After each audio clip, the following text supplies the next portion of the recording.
کہ کسی political party کو اس کے جیتی ہوئی سیٹوں سے زیادہ نہیں مل سکتی. اس لیے ہم نے جو کہ سنی اتحاد کونسل کا فیصلہ پارٹی کو جوائن کیا تھا، جو ایک پراپر ڈیسیجن تھا، صحیح ڈیسیجن تھا، سوچ سمجھ کر کے ہم نے کر دیا تھا، سائن کیا تھا. اس وقت کے جو حالات تھے، اس حالات کے مناسبت سے اگر کبھی میں آپ کو سارے فیکٹس بتا دوں کہ کیا کیا ہوا تھا اس وقت سارے پولیٹیکل پارٹی کو جوائن کرنے کے سلسلے میں اور اس پارٹی کو جوائن کرنے میں، سو یہ ایک سنجیدہ اور بہترین اور صحیح فیصلہ تھا جو اس وقت ہم نے کیا تھا، اور ہم اس پہ ابھی بھی قائم ہیں. اس لیے ہمیں سپریم کورٹ سے یہ استدعا ہے اور التماس ہے کہ ہمارے کیس کا جلد سے جلد فیصلہ ہو، اور آرٹیکل 51 کی یہ تشریح ضروری ہے کہ کیا کسی پولیٹیکل پارٹی کو جیتی ہوئی سیٹوں سے زیادہ ریزرو سیٹیں مل سکتی ہے یا نہیں. یہ بہت اہم ہے، اسی لیے ہم سمجھتے ہیں کہ انشاءاللہ تعالی عدلیہ کا فیصلہ ہمارے حق میں ہوگا. Any question? یہ بتائیے گا، آپ لوگوں نے کوشش کی کہ آئی ایم ایف پاکستان کو قرضہ نہ دے، آپ لوگوں نے لیٹر بھی لکھے، بالآخر آئی ایم ایف نے آپ کے حق میں رکھی ہوئی شرط کو مسترد کر دیا. آج امریکہ نے بھی کہہ دیا کہ وہ پاکستان کے ساتھ کھڑا ہے as per as I M F program is concern. تو اس میں آپ کیا کہیں؟ دیکھیں، جو آئی ایم ایف کا لیٹر ہم نے لکھا تھا وہ بڑا کیٹیگوریکل تھا، اس کے کنٹینٹس بڑے کلیئر تھے، اور ہمارے لیٹر میں کہیں بھی یہ نہیں لکھا تھا ہم نے کہ آپ پاکستان کو ایڈ نہ دیں. تو یہ تاثر غلط ہے کہ اس لیٹر میں ہم نے یہ لکھا تھا کہ آپ ایڈ نہ دیں. اس لیٹر میں ہم نے لکھا تھا کہ فری فیئر ٹرانسپیرنٹ الیکشن کا وعدہ ان کو یاد کروایا تھا، ان کی ذمہ داریاں یاد کروائی تھی، ان کی کنڈیشنلٹی ان کو یاد کروائی تھی، اور جو ایڈ پاکستان کو ملتا ہے اس کو صحیح جگہ پہ اپنے منصب جو مصرف ہے اس کی جگہ صحیح اس کی ادائیگی، یہ ہم نے ان کو یاد کروایا تھا.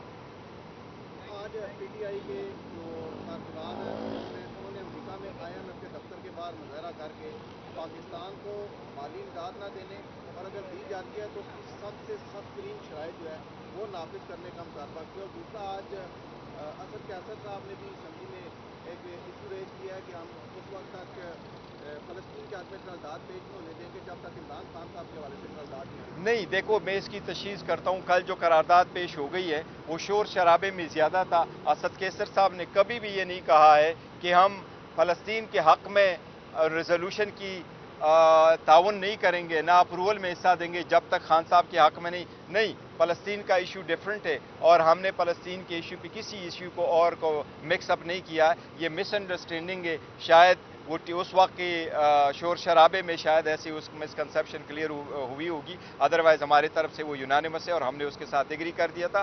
ہم نے جو نہیں ایگری کر دیا تھا جس ریزولوشن کے ساتھ، وہ اس سے پہلے تھا، وہ بٹوں سے ریلیٹڈ ریزولوشن لے کے آئے تھے. وہ ریزولوشن پہ ہم نے کہا تھا کہ یہ یونانیمس نہیں ہے.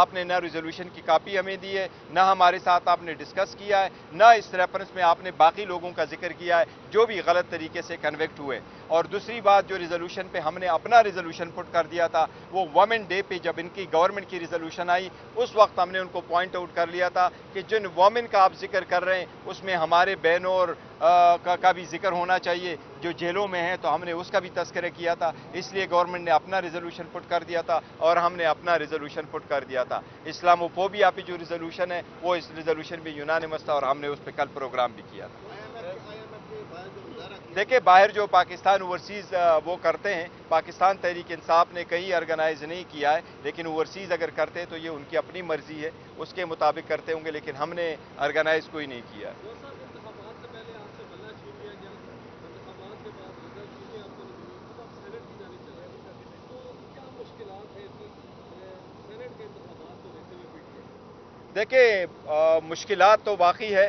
اور ہم جو کوشش کر رہے ہیں وہ اس کے لیے کہ جمہور مضبوط ہو، ایمان مضبوط ہو، اور الیکشن کے جو ووٹ ہے اس میں پیسہ نہ چلے. اور پہلے بھی ایک پٹیشن ہم نے سپریم کورٹ میں داخل کروائی تھی. پی ٹی آئی نے، خان صاحب نے اپنے آرٹیکل 186 پہ ایک اوپینین مانگنے کے لیے سپریم کورٹ کو پٹیشن بھیجی تھی، اور اس میں سپریم کورٹ نے یہ ہوٹ کر دیا تھا کہ سینٹ کے الیکشن میں ہر ووٹ ویریفائبل ہونا چاہیے. جو جس کو ووٹ دے کے آپ سیکریسی ضرور رکھ لیں، لیکن ووٹ ویریفائبل ہونا چاہیے.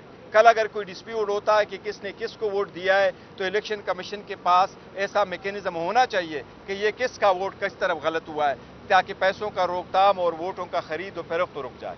تو ابھی بھی ہمارا مطالبہ ہے، سپریم کورٹ سے بھی مطالبہ ہے کہ یہ آپ کی ججمنٹ ہے، اور الیکشن کمیشن سے یہ مطالبہ ہے کہ وہ آپ کے خلاف یہ ججمنٹ دے گئی تھی، آپ کو ڈائریکشن دی گئی تھی، آپ ضرور اس ووٹوں پہ ایک بار کوڈ وہاں لگائیں اور وہ ویریفائبل کریں تاکہ یہ لانگ ٹرم میں یہ پروسیس ہمیشہ کے لیے ختم ہو. شکریہ جی.